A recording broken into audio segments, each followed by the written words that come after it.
له تیرو 2 اونیو راهیسې د پکتیا ولایت په زرمت او ځاځیاریو ولسوالیو کې د هوایي بمباریو او د وسلوالو طالبانو په بریدونو کې یو شمېر ملکیانو ته مرګ ژوبله واوښته چې دې پیښو د پکتیا اوسیدونکي او د ولایتي شورا غړي اندېښمن کړي.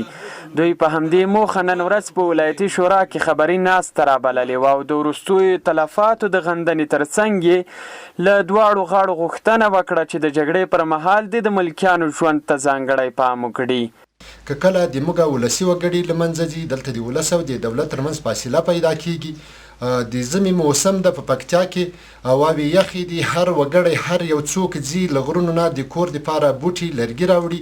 په دې خاطر باندې چې په نورو سیمو کې داسې شی ونه سي، دغه به د موږ په دولت او په طالب دواړو باندې غاږي.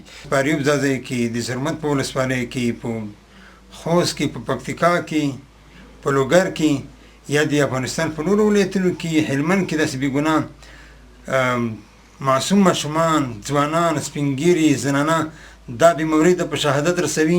دا چې هر څوک کوي دا د الله د رسول، د الله د دین او د ملت دشمنان دي. د یادې شورا مشر عبدالمالک زازي په پرله پسې ډول د هوایي بریدونو پر مهال د ملکیانو په وژنې اندېښنه وښوده او زیاته کړه چې دا ډول بریدونه به د حکومت او ولس ترمنځ فاصله پیدا کړي. نوموړي له اړوندو امنیتي ادارو غوښتنه وکړه چې د دا ډول عملیاتو پر مهال د له ډېر دقت څخه کار واخیستل شي تر څو ملکیانو ته پکې مرګ ژوبله وانه وړي. چې په لرو پرتو ولسوالیو کې د دولت لخوا کیږي یا کډرون کوي یا بعضې هغه عملیات چې دوی څومره مصارف پکوي، دا په دې کې که 2 نفره د دولت مخالف له منځه ځي، 4 نفره ولسي خلک له منځه ځي. مونږ غوښتنه دا دی چې که چیرې دوی په دقیق ډول خپل عملیات سرته نشي رسولی، ولې ولسي خلکو ته د مرګ ژوبله ما وړي.